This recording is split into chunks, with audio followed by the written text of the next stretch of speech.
Question, is it disingenuous for capital punishment foes to lobby to bar the production of the lethal drugs used in executions and then to take advantage of the resulting botched executions to garner media attention?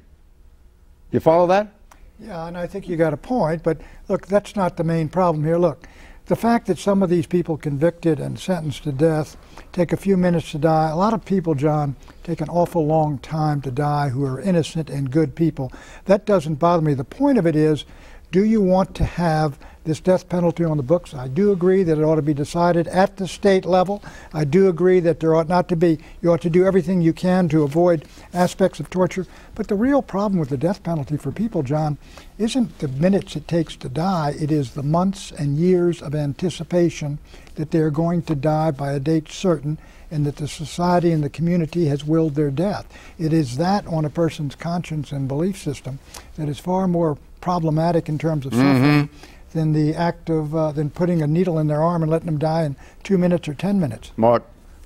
Look, I agree with what Pat's saying. I mean, I think it is the anticipation of death by not only by the people who have been convicted, but by all the people who are associated with them. That is a very difficult thing to do. It's a terribly difficult issue for an American public to deal with. This has been a part, like it or not, of the American way of dealing with people who have killed other people. And the question is, are we at this point beyond that kind of behavior? And I think there are a lot of people who are feeling we don't need the death penalty, frankly. There's a profound sense of unease about putting another human being willingly and willfully to death.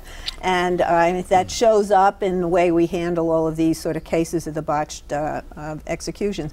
And it is a state by state. It reflects sort of the culture and the values of the political establishment in the various states. And so I think it's going to continue to be fought. You're not going to have a federal ban. That could never get through. And then you have in Tennessee where they don't have the proper dosages, and they're not comfortable with that. They've now written into the law that they're bringing the executioner's chair back, which some seems electric chair, right? Which seems rather barbaric. You remember Michael Dukakis? Yeah, sure. Do you remember the debate?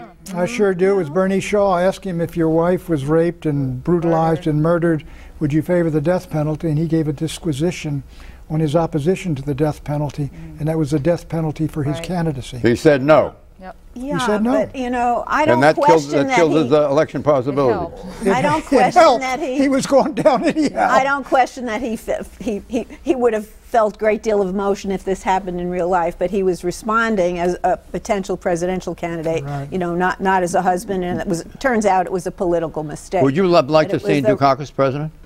Yes, I would have, actually. Would you? No. Who remembers Dukakis? I know him very well. I knew him very well. Would you have liked to see him president of the United States? Would you have voted for him? I was not old enough to vote at the time. George Herbert. Okay, Stevens, that's a Supreme Court justice, retired, who wrote this book, by the way, Six Amendments and Why We Should Change the Constitution. Can you see that?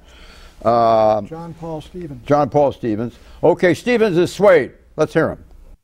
The Eighth Amendment of the U.S. Constitution reads, quote, "Excessive bail shall not be required, nor excessive fines imposed, nor cruel and unusual punishments inflicted," unquote. Many believe the words cruel and unusual punishments apply to the death penalty, which is a reason in and of itself for its abolition. And former Supreme Court Judge John Paul Stevens is now one of the abolitionists. Stevens, nominated by President Gerald Ford, served on the High Court from 1975 until 2010, 35 years. In his new book, Six Amendments, How and Why We Should Change the Constitution, Justice Stevens proposes adding 5 words to the language of the Eighth Amendment. Quote, "Excessive bail shall not be required, nor excessive fines imposed, nor cruel and unusual punishments such as the death penalty inflicted," unquote. He wanted to revise the Constitution, which now reads, "Excessive bail shall not be required, nor excessive fines imposed, nor cruel and unusual punishments." Constitution stops there. He wants the following words included: "such as the death penalty inflicted."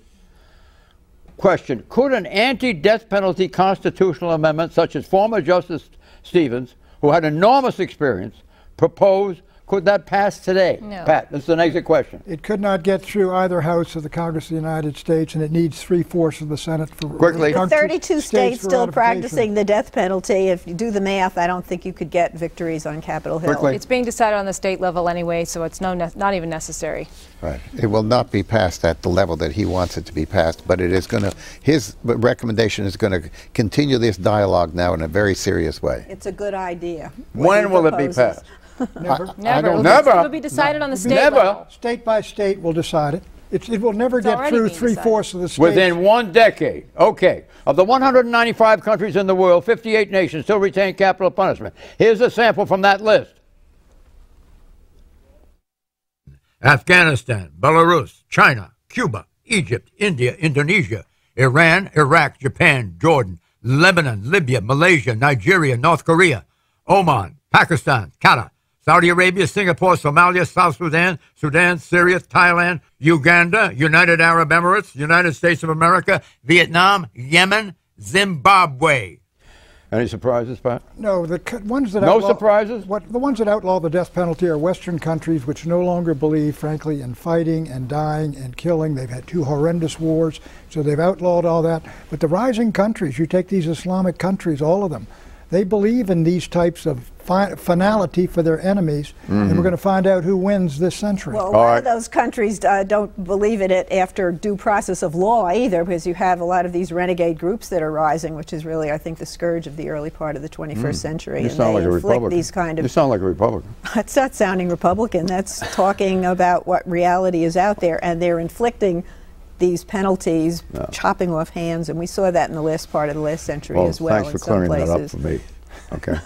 Exit question. Is capital punishment, like abortion, one of those political divides so tinged with religion and sincere convictions and claims of justice on both sides that it will always be contentious? It's about religion and morality. You're right. It's about politics. It is, but it'll become less contentious because more people are opposed to it, in part because innocent people are being killed because our legal system has made mistakes. How many? A lot. A lot have had their death penalty convictions overturned. There are cases where the person has already been put to death. I shouldn't say this because I'm not certain of it, but I think the number of mistakes are in their 40s. What do you think? I don't know the answer to that There's question, 144 frankly. death penalty cases that have been overturned, and some of which I the think people there put to are death. enough of them, let me put it this way, that are overturned as to make this a viable issue and a real issue for a lot of people. And You think that you can see the future when it will go away? Yes, I can. I can too. Do you know when in the future it will go away? I don't know the exact day, but I'll give you the year. It was What year? actually, Will it go away before the end of the century? It'll be 23 years after I die. You know, Actually, a majority of states have already stopped it. A majority of states have already stopped death penalty, even though What? a majority of states, even though you say only 18 states prohibit it, 36 states now have either long prohibited it or now prohibited it because the governors have decided to stop it on their own. Right. And that's growing. I think within 15 years. It was reinstated in 1976, so it was gone before then. So Issue 3, high-tech car hacking. And as our cars become more connected to the internet, to wireless networks, with each other and with our infrastructure, are they at a risk of catastrophic cyber attacks? In other words, could some 14-year-old in Indonesia figure out how to do this and just shut your car down, shut a whole bunch of cars down, because everything is now wired up? Today's leading automakers are incorporating computer control features into new model cars to help drivers navigate, maintain lanes, avoid collisions, park, and back up. All these features are vulnerable to hacking. Researchers at the University of California and the University of Washington have used music CDs to introduce viruses into car computer systems, taking over their controls. In one test, research teams using a laptop in an adjacent vehicle wirelessly disabled the electronic braking system of a car traveling at 40 miles per hour. And that's just today's technology. The ultimate in vehicle automation is Google's self-driving car, now legal for road use in 3 states: California, Nevada, and Florida. Google employees have road tested the cars commuting to work in Silicon Valley. Advocates say driverless cars, that is, vehicles directed by a smartphone app, will cut down on accidents, reduce traffic congestion, and allow people with disabilities like blindness to drive, so to speak. But the FBI's Directorate of Intelligence warns that these benefits come up with a downside.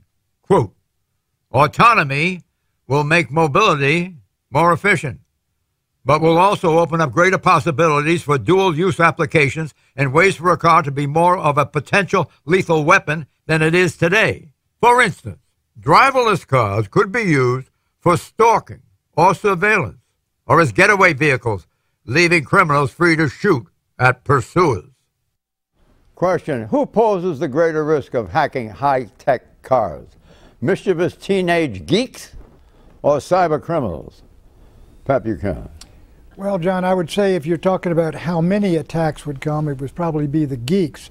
But if you talk about some malevolent attack, like disabling the brakes on somebody's car when it's going on a highway and doing it deliberately, I would say it would be an enemy of some kind or other, domestic or foreign. But I do think, look, every time you make one of these advances, there are no doubt there are problems with it. But you disable somebody's brakes, you do it mechanically, or you do it by cyber warfare, that is really, that's a murder if those people die in that. So it's, I mean, I don't see what really the basic difference is between if you're going to disable a person's brakes. Yes, but you love to drive. I mean, you sit up there in that, what is that big vehicle you drive? It's a big Navigator, John. Big Navigator, you sit up there and, you know, you look like you're in command of the universe. I am. It's 6,000 pounds, John. Right. 6,000 pounds. We want objectivity here, Mark. Can you speak to this?